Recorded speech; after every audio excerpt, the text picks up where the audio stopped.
చిన్న పాండ్రాక లక్ష్మీపురం పిహెచ్సిలకు ఆక్సిజన్ కన్నా కన్సంట్రేటర్ల అందజేత పెడన నియోజకవర్గ శాసనసభ్యులకు కాగిత కృష్ణ ప్రసాద్ నియోజకవర్గ పరిధిలో గల కృత్తివేను మండలం చిన్న పాండ్రాక గ్రామంలోని ప్రాథమిక ఆరోగ్య కేంద్రంకు మరియు లక్ష్మీపురం గ్రామంలోని ప్రాథమిక ఆరోగ్య కేంద్రంకు 90,000 రూపాయల విలువైన ఆక్సిజన్ కాన్సంట్రేటర్లను ఆసుపత్రి వైద్యులు సూర్యతేజ్ మరియు సాయి సందీప్లకు అందజేశారు. ఈ సందర్భంగా స్థానిక ఎమ్మెల్యే కాగిత కృష్ణప్రసాద్ మాట్లాడుతూ పేద ప్రజలకు విద్యా వైద్యం అందించడం కోసం ప్రభుత్వం నిరంతరం కృషి చేస్తుందని తెలిపారు.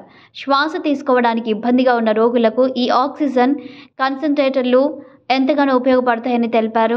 మెడికల్ ఆఫీసర్లు మరియు వారి సిబ్బంది ఎమ్మెల్యేకు ధన్యవాదాలు తెలిపారు. ఈ కార్యక్రమంలో హాస్పిటల్స్ సిబ్బంది, సూపర్వైజర్లు, కూటమి నాయకులు, కార్యకర్తలు, అధికారులు తదితరులు పాల్గొన్నారు.